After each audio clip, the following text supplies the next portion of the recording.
Hello my fellow members. अब इस video में हम डिस्कस करेंगे module 3, that is all about SDLC. अब ये एसडीएलसी क्या चीज है? दैट इज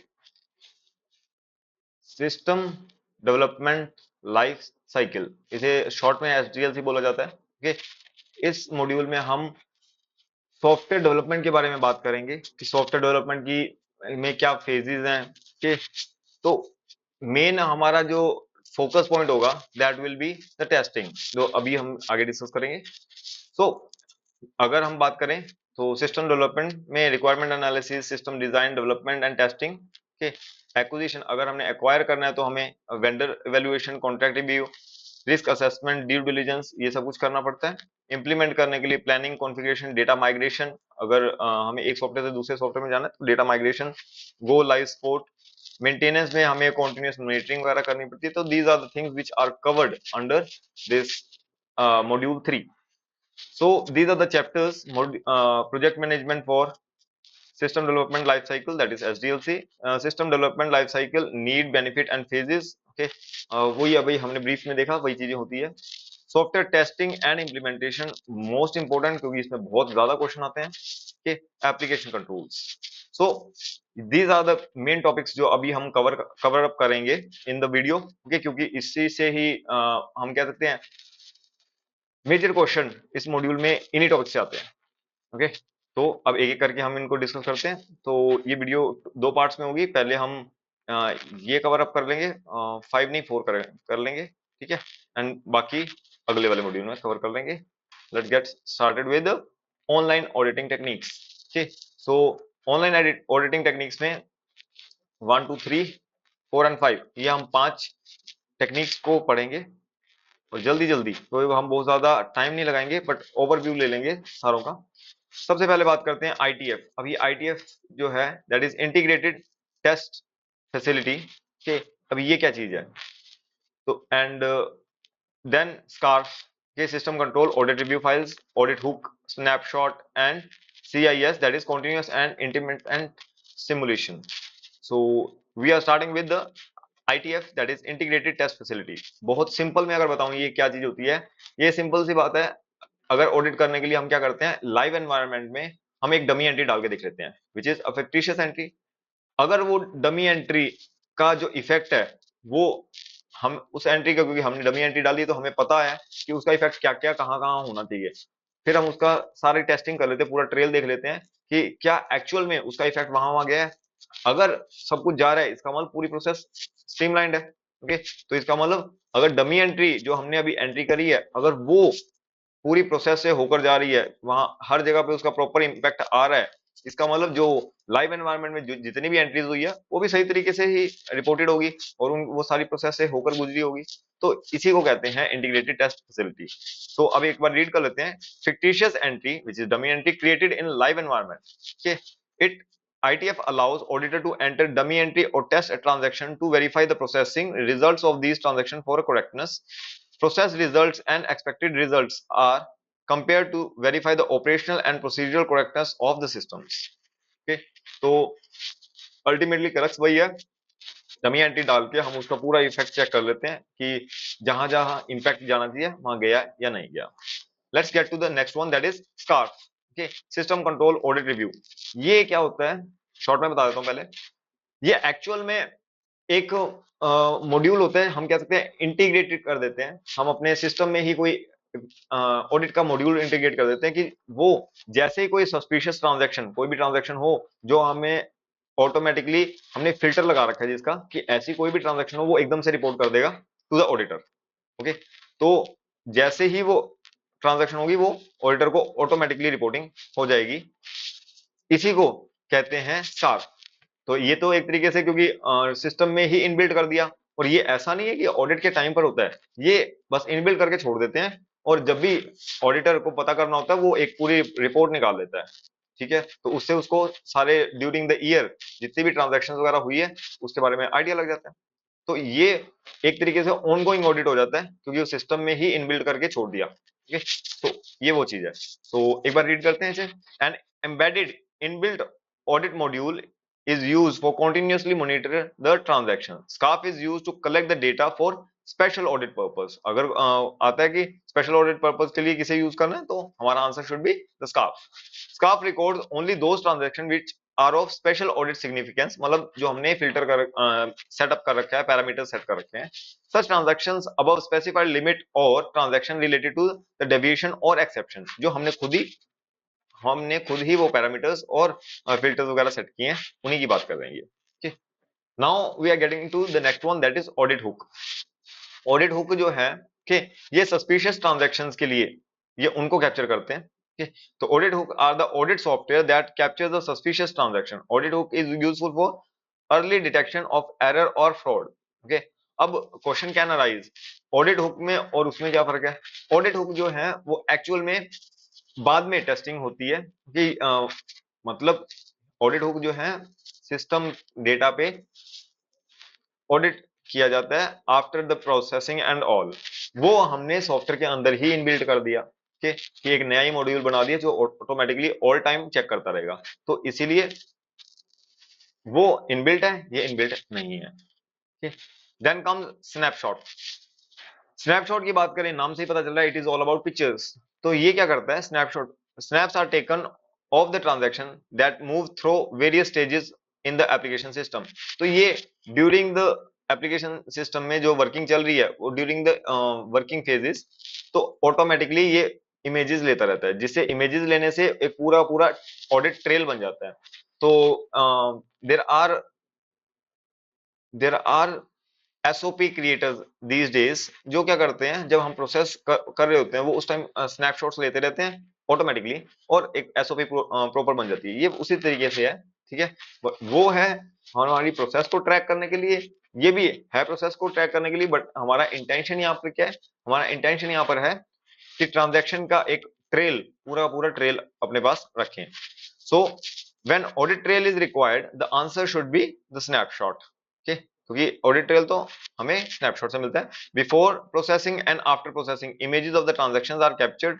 तो क्योंकि इमेजेस हमें बिफोर आफ्टर सारी मिल जाती है ड्यूरिंग द फेज, तो इसलिए snapshot shall be the best answer for keeping the audit trail.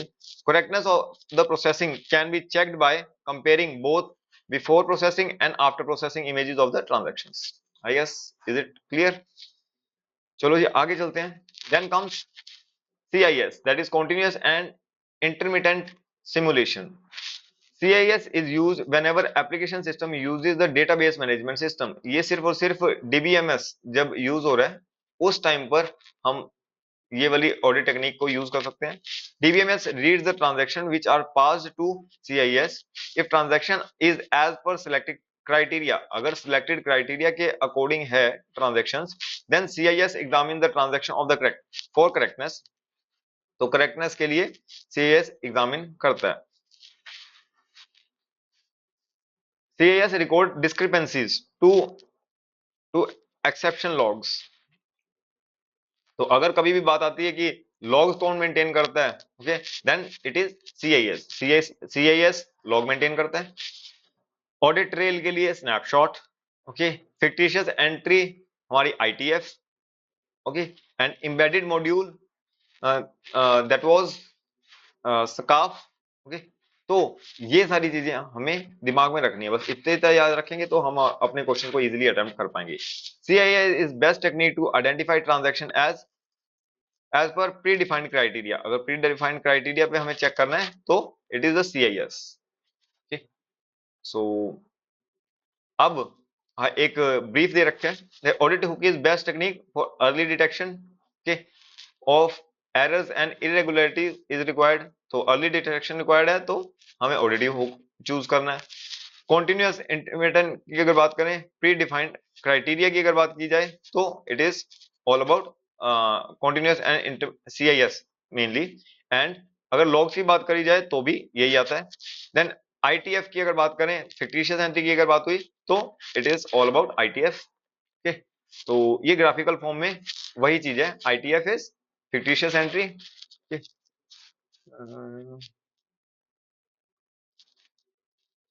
यहाँ पर फिक्टिशियस एंट्री तो नहीं लिखी, ठीक है, टेस्ट ट्रांजैक्शन लिख दी बस उस तरीके से। ओके, देन स्कार्फ की बात करें, स्कार्फ में एम्बेडेड, ओके। ऑडिट हुक में टेस्ट स्पेसिफिक डेटा टेस्टिंग के लिए कैप्चर होता रहता है। ओके। देन स्नैपशॉट में या हर टाइम स्नैपशॉट्स आती रहती है, इमेजेस आती रहती है, तो audit logs. Okay. Then CIS की अगर बात करें, सॉरी यहाँ ऑडिट लॉग्स नहीं, audit trail, audit trail. Okay. तो अगर लॉग्स की बात करें तो logs are in CIS. Okay. And यहाँ पर एक चीज और जो हम देखेंगे, that will be this pre defined criteria. Okay. Pre defined criteria. तो वो टॉपिक वहां क्लोज होता है। अब we are starting with the testing in SDLC. Testing multiple type की टेस्टिंग होती है, तो अब एक एक करके हम वो डिस्कस करेंगे कि डू नॉट गेट ओवरवेल्म्ड की बहुत सारी टेस्टिंग है। यस, है तो काफी सारी, ठीक है, लेकिन सारी की सारी इंपॉर्टेंट है, तो क्वेश्चन कहीं से भी आ जाता है, और जनरली टेस्टिंग में से क्वेश्चन तो आता ही आता है, ठीक है, और काफी क्वेश्चन आते हैं।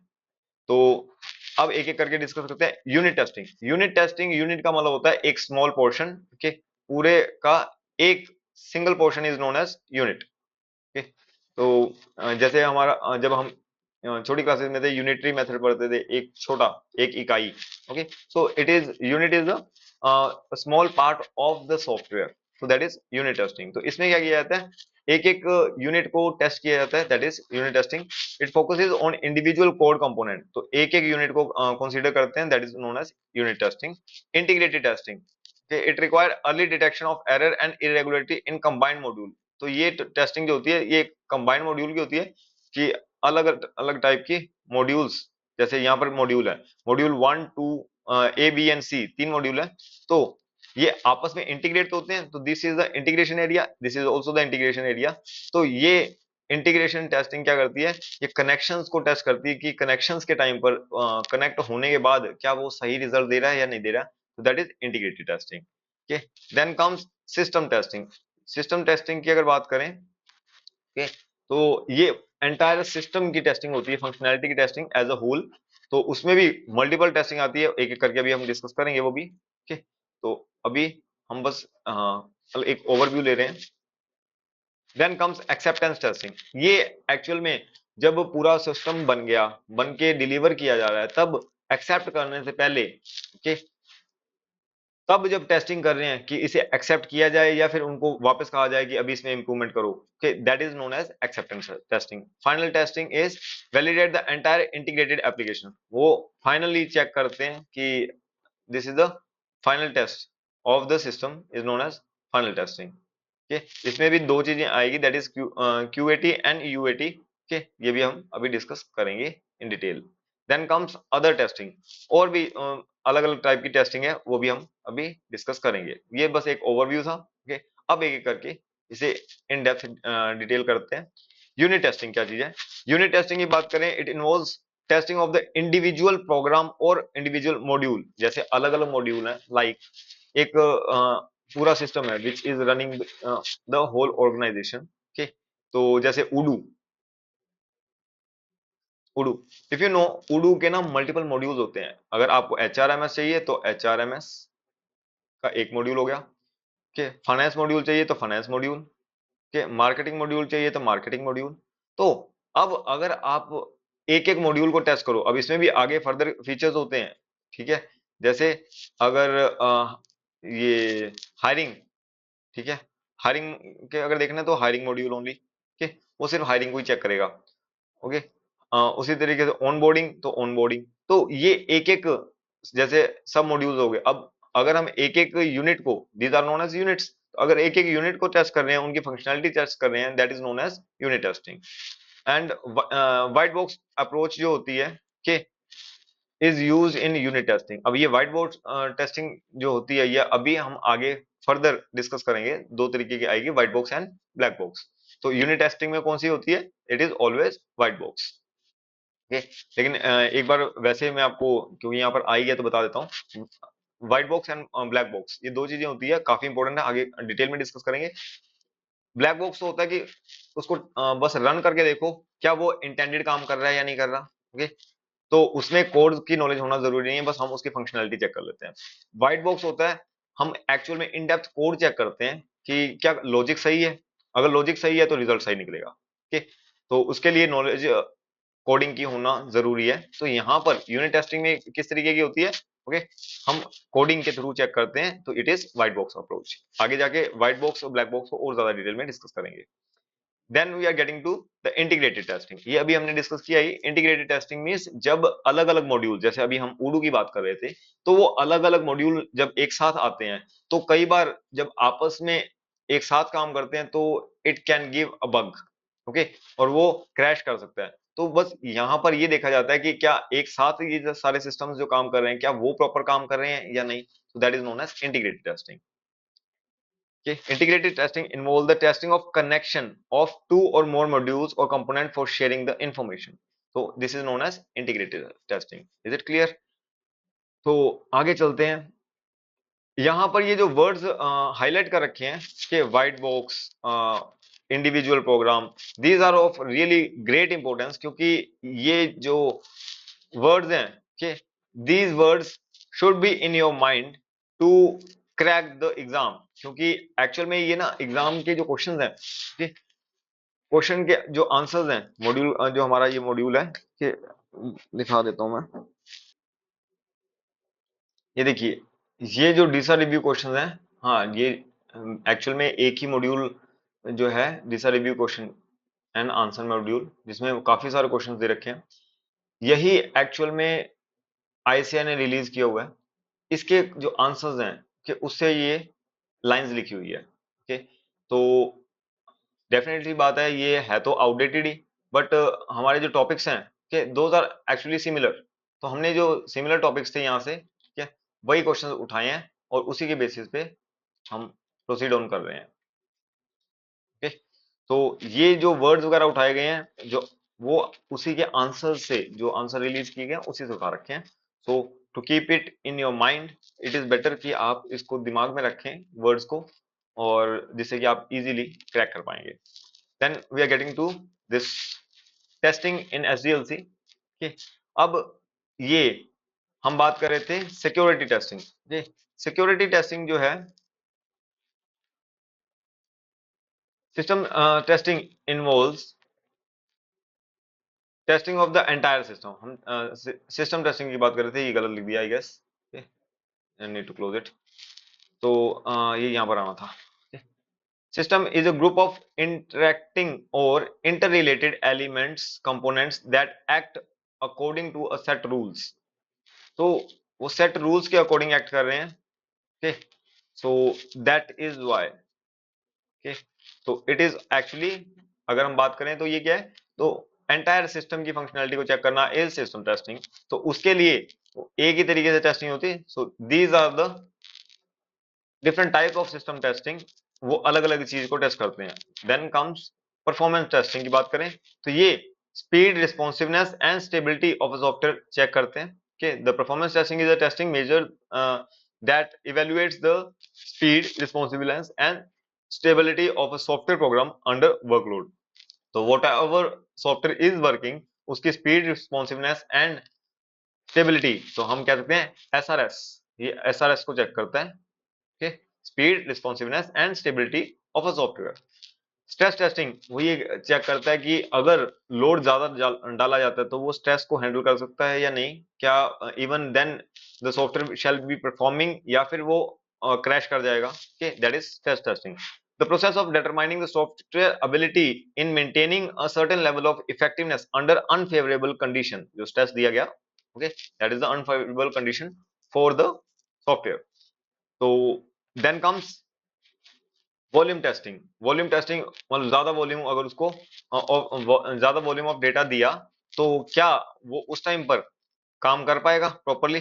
Software is subject to huge volume of data, अभी हमने बात की थी कि huge volume of data, and it is also referred as flood testing. इसी को फ्लड टेस्टिंग भी कहा जाता है। Volume testing is done to analyse the system performance, okay, by increasing the volume of data. Then comes the further system testing, that is load testing. Okay, load testing is for the examining how system behave during normal and high loads. Okay, अगर normal load में किस तरीके से और high load में किस तरीके से। अब फिर आप कह सकते हो स्ट्रेस टेस्टिंग क्या होगी। स्ट्रेस टेस्टिंग उसकी इफेक्टिवनेस चेक करते हैं कि जब स्ट्रेस उस पर डाला जाता है तब वो कैसे परफॉर्म करेगा।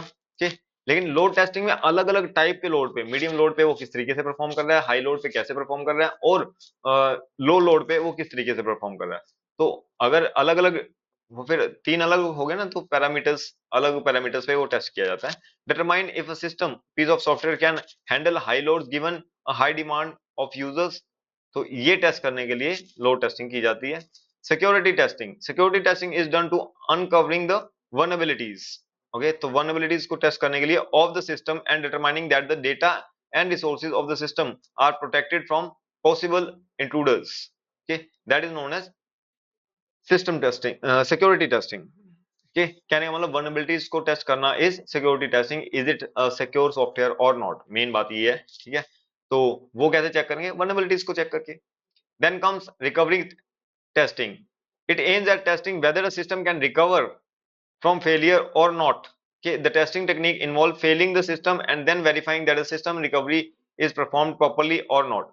अब have you ever encountered, uh, let me show you on the Google। जब आपने कभी भी जब आपने कभी भी वर्किंग करी है, ओके, फॉर ऑन विंडोज, तो एक ब्लू स्क्रीन आ जाती है। Okay, it is not the blue screen of death, वो पहले आती थी, ओके, आजकल नहीं। तो इट इज जस्ट एक ब्लू स्क्रीन आती है। Let me show you blue screen error Windows 10। Yes, इस तरीके की। Your PC ran into a problem it could handle now need to restart. तो अगर आप ध्यान से देखो, कभी भी अगर ऐसी प्रॉब्लम आती है, इफ यू सी, इसको भी ब्लू स्क्रीन ऑफ डेथ ही कहा जा रहा है। ओके, ओके, तो सी, अगर इस तरीके की स्क्रीन आपने देखी है, ओके, तो आपने एक चीज नोटिस करी है, क्या आपको कुछ करना पड़ता है? नो, वो ऑटोमेटिकली खुद ही रिकवर हो जाता है। ओके, खुद ही रीस्टार्ट करता है, खुद ही रिस्टार्ट करके वर्किंग करना शुरू कर देता है अपने आप। तो that is known as recovery testing. तो ये एक्चुअल में रिकवरी टेस्टिंग हो रखी होती है विंडोज के पास, माइक्रोसॉफ्ट के पास, और उसके बाद ये हमें शिप किया गया। बट जब सॉफ्टवेयर बन रहा होता है तब तो उनको ये चीज टेस्ट करनी है ना, कि क्या अगर सिस्टम फेल हो जाता है इन एनी केस, तो कैन इट रिकवर। तो that is the recovery testing. Okay, तो अब एक बार हम सारा दोबारा देख लेते हैं। परफॉर्मेंस टेस्टिंग, तो एसआरएस टेस्ट करते हैं, that is speed, responsiveness and stability of the system. Stress testing, इसके ऊपर स्ट्रेस डाल के इफेक्टिव उसकी इफेक्टिवनेस टेस्ट करना। Okay, volume testing is also known as flood testing. के इमेज भी देखो फ्लड वाली बना रखी है, flood of the huge amount of data. Okay, तो ज्यादा डेटा डाल के ये चेक करना कि क्या उसे हैंडल कर पाता है या नहीं। ठीक, then comes load testing, normal load, high load पे इसकी इफेक्टिवनेस चेक करना। सिक्योरिटी टेस्टिंग, कि क्या वर्नेबिलिटीज है या फिर प्रॉपर्ली टेस्टेड की ये बिल्कुल सिक्योर्ड है, that is security testing. Then recovery testing, fail हो गया तो क्या वेरीफाई रिकवरी, और क्या वो अपने आप रिकवर कर पाता है। ठीक, दैट इज रिकवरी टेस्टिंग। अब आते हैं हम अगली टेस्टिंग पे, which is known as the acceptance testing. Acceptance testing वही कि कहते हैं सिस्टम को एक्सेप्ट करने से पहले एक बार टेस्ट कर लो कि क्या सच में एक्सेप्ट करने लायक है या नहीं, that is known as acceptance testing. Acceptance testing is perform to determine whether or not the software system met the requirements, requirement specification, जो रिक्वायरमेंट थी उसको क्या मीट कर गया। If yes, the main purpose is to evaluate system compliance with the business requirement, verify if it has met the required criteria for delivering to end users। so that is known as acceptance testing। अब आती है final testing. जब बिल्कुल final testing होती है तो दो तरीके की टेस्टिंग होती है, that is quality assurance testing and user acceptance testing. Quality assurance testing ये चेक करती है कि क्या जो हाईएस्ट पॉसिबल क्वालिटी को चेक करने के लिए कि जो प्रोडक्ट है इज हाईएस्ट पॉसिबल क्वालिटी, और जो यूजर एक्सपीरियंस है it should ensure the great user experience or not। okay, so QAT is the process of ensuring that the product is of highest possible quality, and QAT is used to prevent issues with software, product or service for ensuring great user experience.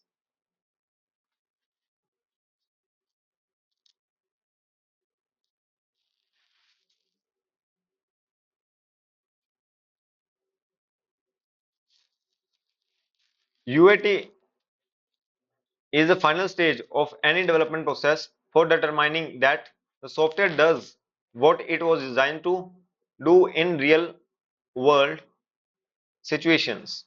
UAT is performed by the end user to verify accept the software before moving the software application to the production. मतलब उसको main production में डालने पे, system को live करने से पहले पहले जो टेस्टिंग करी जाती है, that is known as UAT, कि अल्टीमेटली कि रियल वर्ल्ड के लिए तैयार है या नहीं है, real world situations.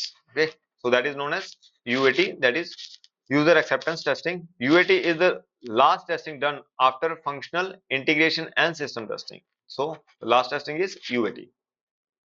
Okay, और भी ये जो टेस्टिंग है, these are the further testing.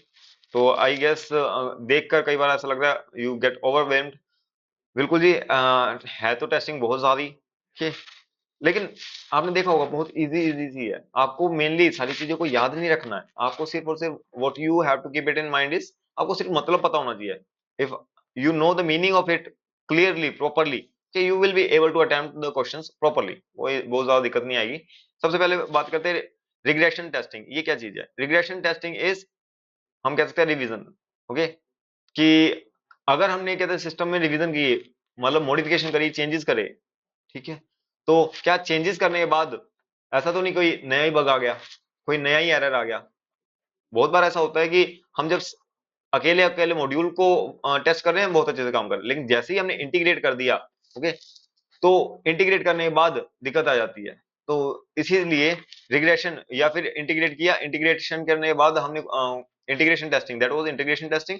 उसके बाद हमने कुछ हल्के फुल्के चेंजेस किए, अब वो चेंजेस जो किए वो मल्टीपल मॉड्यूल को अफेक्ट कर सकते हैं, तो उसके बाद कोई एरर ना आ जाए, that is known as regression testing. It is rechecking the for the changes or modification for ensuring that the changes and modification have not introduced any new error, कोई नया एरर नहीं आ गया मॉडिफिकेशन और changes के कारण। Data use for regression testing should be the same data as used in the previous test. Sociability testing, अब ये क्या चीज है? To determine adaptability of new system in the existing environment is known as sociability testing. कहने का मतलब कि it is all about कि हम नया एनवायरनमेंट, जैसे ही कहते हैं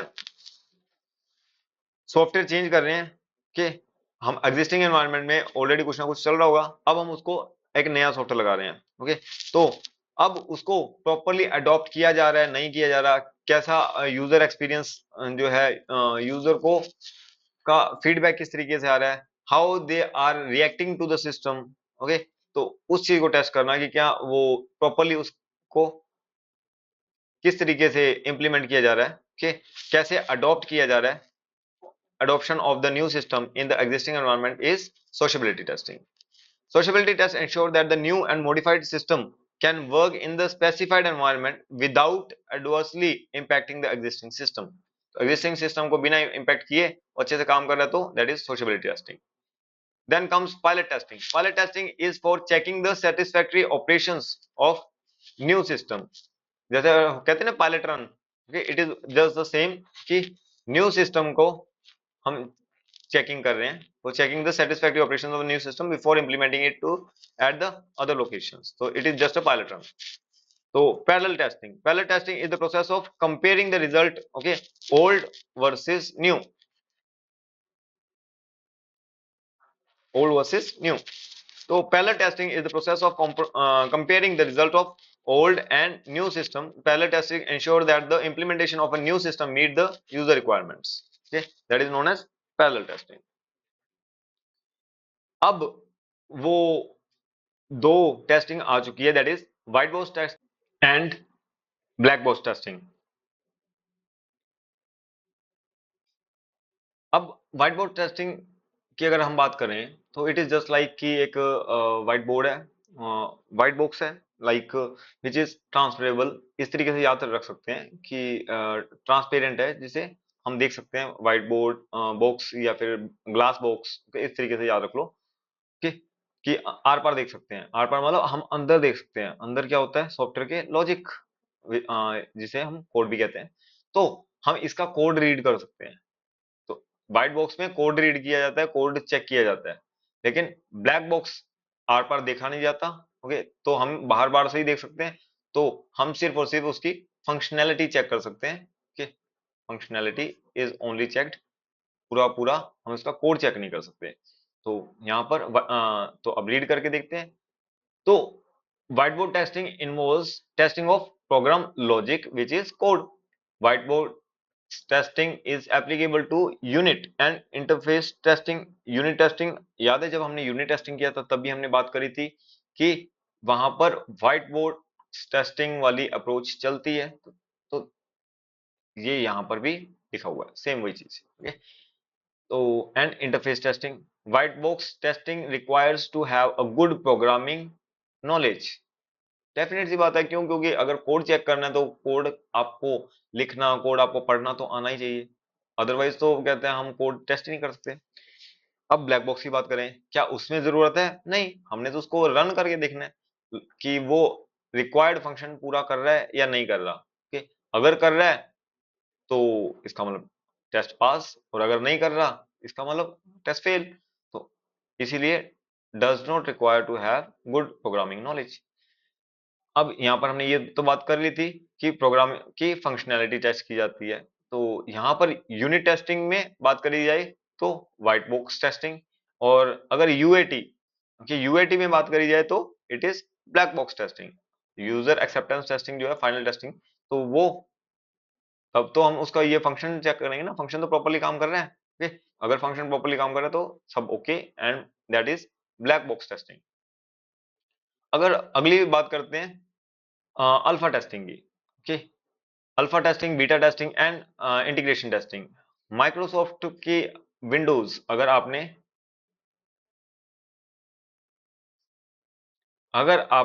कभी, जैसे मैंने तो पर्सनली कर रखी थी, जब नई विंडो रिलीज होती है तो at the time of Windows 7 के I have use the beta version के, उसी तरीके से at the time of 8 also I have use the beta version. Okay, 10 में तो चलो मैंने नहीं किया था। और अभी at present, let me show you, I can show you on the screen. I C A GPT, C A GPT,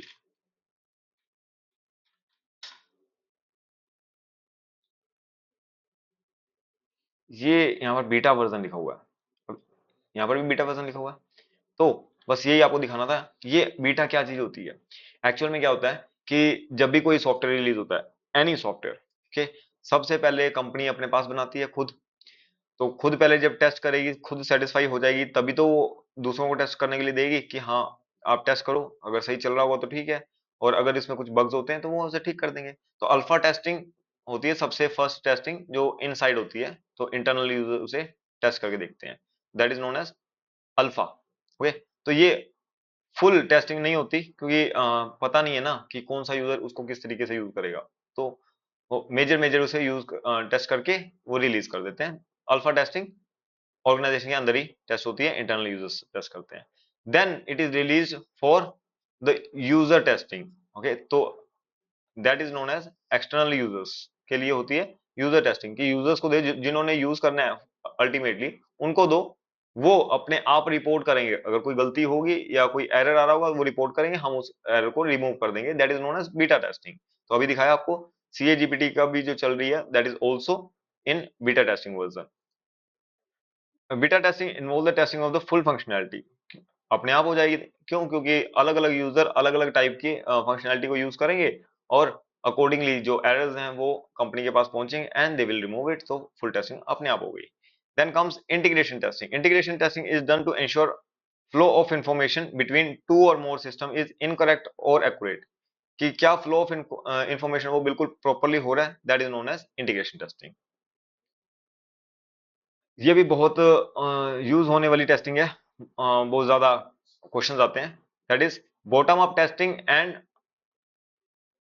top down testing. Okay, इसको समझने के लिए आप इस तरीके से समझ सकते हो। Let suppose you are making a building. Okay, अगर बिल्डिंग बनाई जा रही है, तो अगर आप बिल्कुल बेसिक से, फाउंडेशन से, एक एक ईंट जहां रखी जा रही है, एक एक ब्रिक, ओके, तो वो आप देख रहे हो कि हाँ, ये एक एक ब्रिक को चेक कर रहे हो कि हाँ ये सही तरीके से ले डाउन हो रही है। ओके, तो that is known as bottom up, क्योंकि हम नीचे से ऊपर तक जा रहे हैं, क्योंकि from the very base foundation से हमने स्टार्ट किया और ऊपर तक टेस्ट करते जाएंगे, that is bottom up testing approach. लेकिन टॉप डाउन टेस्टिंग अप्रोच क्या है कि वो हम साइड वाली बिल्डिंग पे खड़े हो गए, पूरी बिल्डिंग को झांक कर देख रहे हैं कि क्या सब कुछ सही चल रहा है और ऊपर तक सही हो गया। तो अगर हमने ऊपर से एक ओवरव्यू ले लिया एट अ ग्लैंस, ओके, तो that is known as a complete top down approach. Okay, तो ज्यादा डिटेल्ड अगर देखें तो कौन सी होगी, that will be the bottom up. Okay, क्योंकि वो हम इंडिविजुअल यूनिट्स को टेस्ट करते हैं। यूनिट हमने बात करी थी, which is the smallest part of the software is known as unit. So it is testing of the individual units, program or module. It has narrow focus. Okay, spelling गलत हो गया यहाँ पर। Okay, saves time as the testing of the individual units can be done before completing the entire program. It helps in early detection of the critical errors. क्यों? क्योंकि हम starting से मतलब चेक करते करते ऊपर जाते हैं, तो that is why so early detection हो ही जाती है। टॉप डाउन टेस्टिंग की बात करें तो क्योंकि ओवरव्यू लिया जाता है, it is a testing of the entire program. अब हम बात कर रहे हैं from the very from the very glance of the whole software. Okay, अगर हम सॉफ्टवेयर की बात करें, लेट सपोज उडू की ही बात करें, उडू की एग्जांपल दे रहा हूं, तो कहीं ये मत सोचना कि मैं I am using it, I just know it. Okay, मैंने एक बार उसे एक्सप्लोर किया था। तो जैसे इसका HRMS है, फाइनेंस है एंड मार्केटिंग मॉड्यूल है। अब HRMS में अगर फर्दर बात करें, ठीक है, termination, onboarding, termination, onboarding, okay, और इंसेंटिव्स। तो अगर इस तरीके से बात करें, तो बॉटम अप में क्या होगा, पहले इसको टेस्ट करेंगे, फिर इसको टेस्ट करेंगे, इसको टेस्ट करेंगे, फिर एज अ होल इसको टेस्ट करेंगे, फिर एज अ होल इसको टेस्ट करेंगे, तो नीचे से हम ऊपर जा रहे हैं, तो that is bottom up testing. और टॉप डाउन में हम ऊपर से ही नीचे की तरफ जाएंगे, that is known as top down testing. It is the testing of the entire program, पूरे प्रोग्राम को चेक करेंगे। It has a broader focus, focus बहुत ब्रॉड है। क्यों? क्योंकि ऊपर से देख रहे हैं तो हमेशा ब्रॉडर व्यू चेक किया जाएगा। इट इज मोस्ट यूटिव फॉर डेवलपमेंट ऑफ प्रोटोटाइप। अब प्रोटोटाइप क्या चीज होती है? प्रोटोटाइप एक तरीके से हम कह सकते हैं वर्किंग मॉडल। ओके, तो अगर आपने एक बहुत बड़ा जैसे उडू वाला सॉफ्टवेयर बनाना है, लेट्स सपोज, ओके, तो इस तरीके का आपको सॉफ्टवेयर बनाना है, तो आप उसको समझाना तो बहुत मुश्किल हो जाएगा। ठीक, कैसे समझाओगे किसी को? पेपर पे समझाना, या that will be really very difficult. लेकिन अगर उसका एक छोटा रूप बनाकर दे दिया जाए तो, ठीक, तो जैसे रोबोट्स भी बनते हैं, तो अगर एक बड़ा रोबोट, वर्किंग रोबोट बनाना पड़े, that will be very complex process, और उसमें की फंडिंग वगैरह, पैसा वगैरह काफी चाहिए। लेकिन अगर आपको उसी का एक प्रोटोटाइप, एक छोटा सा मॉडल बनाना पड़े, वर्किंग मॉडल, तो उसमें आपको बहुत ज्यादा एक्चुअल में फंड्स की रिक्वायरमेंट इतनी ज्यादा नहीं होगी जितनी एक प्रॉपर वर्किंग मॉडल में, जिसको आपको स्केल करके एक फाइनल प्रोडक्ट बनाना है। तो ओके, तो this is, it is more suited for the development of the prototype. Okay, it is,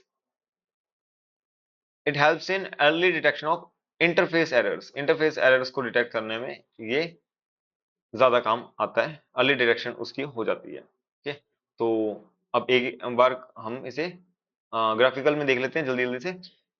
regression testing revision के टाइम पर कि हमने चेंजेस किए, तो चेंजेस के कारण तो कहीं दोबारा दिक्कत नहीं आ गई। सोशेबिलिटी टेस्टिंग इज अडॉप्शन में तो कोई दिक्कत नहीं आ रही है कि क्या प्रॉपर्ली अडॉप्ट किया जा सकता है। Pilot testing is pilot run किया जाता है कि सारी लोकेशन पे नहीं, सिर्फ एक लोकेशन पे रन करके देखो, अगर सही चल रहा है तो हम अगली लोकेशन पे भी ले लेंगे। पैरेलल टेस्टिंग, हम ओल्ड और न्यू सिस्टम दोनों को कंपेयर कर लेते हैं। व्हाइट बॉक्स टेस्टिंग, हम कोड्स को चेक करते हैं, प्रोग्राम लॉजिक इंस्पेक्शन होती है यहाँ पर। ब्लैक बॉक्स टेस्टिंग सिर्फ काम करके चेक करते हैं, देखो इमेज में भी दिखा रखे, सिर्फ इनपुट आउटपुट डाला, अगर इनपुट डालने से आउटपुट सही आ रहा है, इसका मतलब all okay. Then alpha testing internal user test करते हैं, लाइक माइक्रोसॉफ्ट की एग्जांपल दी थी। बीटा टेस्टिंग जैसे सीए जीपीटी वाली एग्जांपल भी दी थी कि ये एक्सटर्नल यूजर्स के लिए ओपन कर दी जाती है। इंटीग्रेशन टेस्टिंग जो है कि ये आपका करेक्ट डेटा फ्लो को टेस्ट करने के लिए। देन बॉटम अप की अगर बात करें तो ये एक एक यूनिट को चेक करेंगे। You can see in the image एक एक यूनिट चेक करी जा रही है कि हाँ ये भी सही है, ये भी सही है, okay. And then top down ये एज अ होल प्रोग्राम को पूरा टेस्ट किया जा रहा है, that is the top down approach, okay. अब बात करते हैं टेस्टिंग इन एसडीएलसी की, अगर जो हमें पॉइंट्स याद रखने हैं। Test data should be designed as per the live workload.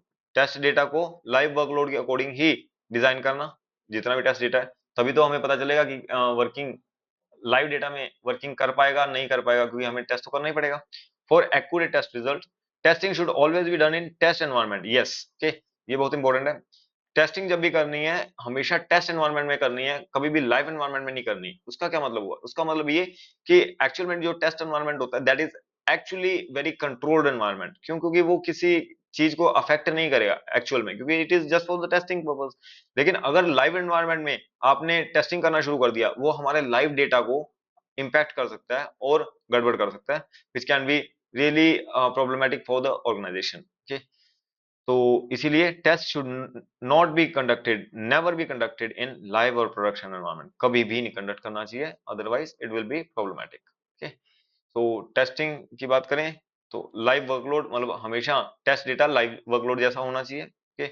उसी तरीके से टेस्ट एनवायरनमेंट में करना है हमें, और लाइव एनवायरनमेंट में कभी भी नहीं करना, क्योंकि इस तरीके से देखो फिर हालत खराब हो सकती है, जैसे क्योंकि सिस्टम कोलैप्स हो जाएगा, एरर आते जाएंगे, ओके। तो this should not be in the live system, okay. अब बात करते हैं चेक डिजिट। अब ये क्या चीज है? ओके, मैं पढ़ाता हूँ इससे बाद में हूँ, लेकिन उससे पहले आपको इसको समझा देता हूँ। बस पहले एक बार हम फर्स्ट लाइन पढ़ लेते हैं, बाकी चीज बाद में डिस्कस करेंगे। Check digit, it is a mathematically calculated value and added to the data for ensuring that the original data have not been altered or changed। ये एक ऐसा डिजिट होता है जो ऐड किया जाता है डेटा में, कि जो एक्चुअल में डेटा की एक्यूरेसी को चेक करने के लिए होता है। वो एक मैथमेटिकल फॉर्मूला से ड्राइव होता है नंबर, और अगर कुछ भी इधर उधर होता है तो वो ऑटोमेटिकली बता देता है कि आपका जो डेटा जो आपने फीड किया है वो गलत है, ओके। क्यों? क्योंकि वो ऐसी कैलकुलेशन से वो नंबर ड्राइव होता है कि एग्जांपल देता हूं उससे आपको इजीली समझ आएगा कि इसको नहीं आपने अब अभी तक हो सकता है आपको समझ ना आया हो, लेकिन आपने पैन नंबर आपने सबने देखा है, जीएसटी नंबर आपने सबने देखा है। आपको पता होगा कि लास्ट डिजिट जो होते हैं कि दोनों ही चेक डिजिट होते हैं।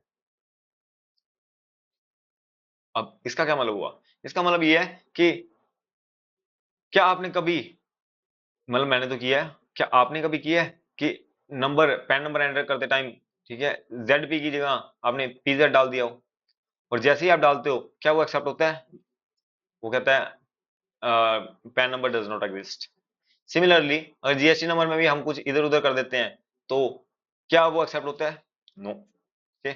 नहीं एक्सेप्ट होता। क्यों? okay? ऐसा इसलिए क्योंकि जैसे ये जो लास्ट डिजिट बना होता है ना, which is known as check digit, okay, it is always made from these, इन्हीं से बनता है, और जीएसटी नंबर में इनसे बनता है। अब वो इस तरीके से बनाया जाता है, ऐसी मैथमेटिकल कैलकुलेशन करी जाती है, और कि जैसे लाइक हर किसी को अलग अलग वेट दे दिया, 1 2 3 4 5 6 7 8 9, ओके। अब इनको वेट्स दे दिए, इसी तरीके से इनको वेट्स दे दिए। अब लेट सपोज पी को वेट दे रखा 4, अगर आपने पी को के की जगह कर दिया और के को पी की जगह कर दिया, आपस में इंटरचेंज हो गए, तो वेट्स, ओके, वेट्स भी अपने आप अलग हो जाएंगे, ओके।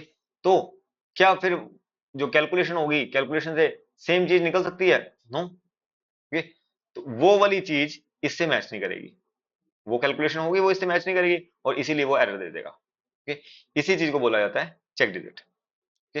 तो इस डिजिट को बोला जाता है check digit. I guess, I hope it's clear, okay. तो अब वापस आते हैं। Check digit helps in avoiding transposition. Transposition means मतलब पोजीशन चेंज होना, ठीक। हमने z की जगह k कर दिया, k की जगह z कर दिया, तो अगर ऐसा होगा तो उसे अवॉइड कर देगा, वो एरर दे देगा। एंड ट्रांसक्रिप्शन, ट्रांसक्रिप्शन मीन्स लिखते टाइम हमने ऐसी कोई गलती कर दी, लाइक के लिखते टाइम ऐसी गलती हो सकती है ना कि हमने 2 लिखना था, 4 लिखना था, 2 लिखना था और लिख दिया 4, 2 की जगह अगर गलती से 4 लिख दिया, या टाइप करते टाइम एक दूसरा साथ वाला बटन दब गया, दैट कैन हैपन। ओके, तो उस टाइम इस तरीके के एरर्स जो होते हैं चेक डिजिट उसे अवॉइड कर देता है। ओके, चेक डिजिट ट्रांसपोजिशन और ट्रांसक्रिप्शन दोनों को ही मतलब एरर डिक्लेयर करेगा और वो एक्सेप्ट नहीं करेगा। Check digit, that is why check digit ensure the accuracy. तो जब भी बात आती है, क्वेश्चन में आते हैं, क्वेश्चंस आते हैं, तो which accept the accuracy, that is the check digit. Check digit is made for the accuracy. एक वर्ड आता है CRC, that is cyclic redundancy check, CRC. Okay, तो सीआरसी चेक और चेकसम और पैरिटी बिट्स लगभग सेम सी चीज है, is used for identifying transmission errors. ये क्वेश्चंस के अकॉर्डिंग बता रखे हैं क्योंकि क्वेश्चंस इस पे आए हुए हैं। अगर कभी भी क्वेश्चन आता है और ऑप्शन आपके पास सीआरसी है, तो सबसे पहले सीआरसी भी है, चेकसम भी है और पैरिटी भी है, तो आपने फर्स्ट प्रायोरिटी इसको देनी है। ओके, अगर ये नहीं है फिर फर्स्ट प्रायोरिटी आपको चेकसम को देनी है। अगर ये भी नहीं है और पैरिटी है तो फर्स्ट प्रायोरिटी आपने इसको देनी है। ओके, तो I guess hope it's clear. इसी तरीके से सीआरसी, चेकसम और parity is use for ensuring completeness। Okay, this also insures the कि data is complete. CRC, checksum और parity bits is use for ensuring the integrity as well. Okay, तो these are for the questions only, कि अगर question इस तरीके से आता है तो keep it these in mind. CRC for sure detects error. CRC जो होता है वो एरर्स को डिटेक्ट करता है। Forward error control, FEC, helps in detecting and correcting the transmission errors. Okay, तो FEC helps in correcting and the correcting and detecting the transmission errors. Transmission errors के लिए ये हेल्प करता है। आंसर की प्रेफरेंस की बात करें, फर्स्ट प्रेफरेंस सीआरसी को देना है, हमने चेक भी कर लिया पीछे। If CRC is not there as an option then preference should be given to the checksum. If CRC and checksum both are not in the option, the preference shall be given to the parity bits. So अब आगे चलते हैं, ये वही चीज बता रखी है, आगे चलते हैं। पैरिटी बिट्स क्या होता है, ये भी सेम उसी तरीके की चीज है, लेकिन ज्यादा कॉम्प्लेक्स हमें हम ना जाएं तो बेटर है बस, लेकिन इतना आपको पता होना चाहिए, parity bit is extra bit added on the data for error detection. Error detection के लिए एक अलग बिट ऐड कर देते हैं। Parity bit is a one if the number is one bit is odd. Okay, number of one bit is odd तो one होगा। If and zero if the sum of the sum of the one bit is even, अगर even है तो it is zero. तो parity bit, parity bit is verified by receiving computer to ensure the data completeness and data integrity during the transmission। तो जब data transmit हो रहा होता है, ओके, उसमें कंप्लीट डेटा गया है और डेटा बिल्कुल प्रॉपर जैसा था वैसा ही ट्रांसफर हुआ है। Okay, to check this parity bit is used. Parity bit is help in checking data completeness and data integrity. Parity bit is used to check data completeness for data transmission, and parity bit is a hardware control that detects the data error when data are read from one computer to another during the transmission। I know it's getting heavy, okay, लेकिन आपको इसके लिए सिर्फ इतना सा याद रखना है, parity bit का मतलब extra bit, okay, और error detection में help करती है, that's all। okay, तो अगर आप और एरर डिटेक्शन में और डेटा कंप्लीटनेस एंड इंटीग्रिटी, ये जो रेड में वर्ड्स दिए गए हैं बस, these are the important, keep these in mind.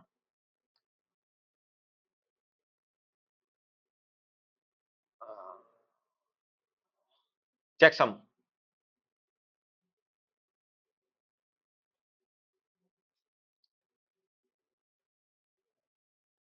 अब ये चेकसम जो होता है, ठीक है, it is also like check digit. Okay, तो ये इवन कॉम्प्लेक्स एरर्स को आइडेंटिफाई करने का काम आता है। चीज सेम सी है क्योंकि आपने देखा ना, हम तीन प्रायोरिटी में हमने CRC first, second is checksum and third is parity bits. तो सेम सी ही चीज है, checksums are the same as parity bit but are capable of identifying more complex errors. CRC, that is cyclical redundancy checksum, okay, is CRC it is the advanced version of checksum. CRC for sure detects error. This detects error. Forward error control, FEC helps in detecting and correcting the transmission errors. Okay, दोबारा हमने वही चीज repeat कर दी, same वही चीज दोबारा लिख दिया है कि प्रेफरेंस क्या होनी चाहिए, पहले CRC फिर चेकसम एंड फिर पैरिटी बिट्स। okay? क्योंकि ये इंपॉर्टेंट है इसीलिए दो बार रिपीट किया। अब बात आती है एटोमिसिटी। अब ये क्या चीज है, इस वीडियो में हम यहीं पे क्लोज करेंगे, ठीक है, कि बहुत ज्यादा हैवी ना हो जाए एक सिंगल वीडियो में। एटोमिसिटी का मतलब होता है कि या तो काम पूरा हो जाए या बिल्कुल भी ना हो। ओके, एग्जांपल, अगर आप ट्रांजैक्शन कर रहे हो, बहुत बार हुआ होगा कि ट्रांजैक्शन आप कर रहे हो और लाइट चली गई, ठीक है, तो मतलब या फिर इंटरनेट फ्लक्चुएट कर गया, फ्लक्चुएट करते ही क्या वो आपकी ट्रांजैक्शन मतलब कंप्लीट होती है? The answer is no. क्या वहीं से रीस्टार्ट स्टार्ट होती है जहां से हमने छोड़ी थी? The answer is no. हमें पूरी की पूरी दोबारा स्टार्ट करनी पड़ती है। ओके, तो कभी भी ऐसा नहीं होगा कि बीच में रुक जाएगी। ओके, वो पूरी पूरी प्रोसेस या तो कंप्लीट होगी या बिल्कुल ही नहीं होगी। ओके, तो that is known as atomicity. Atomicity ensures that a transaction must either fully happen or not happen at all. Okay, atomicity is a feature of database systems where a transaction must either fully happen or not happen at all. Atomicity principle requires that a transaction be completed in its entirety or not at all. If an error or interruption occur, all the changes made up to that point are blacked out, और खत्म हो जाएंगे, उसका कोई sense नहीं है। Okay, when any interruption happens to the transaction, so that is known as atomicity. So that's all, मिलते हैं नेक्स्ट वीडियो में, थैंक यू।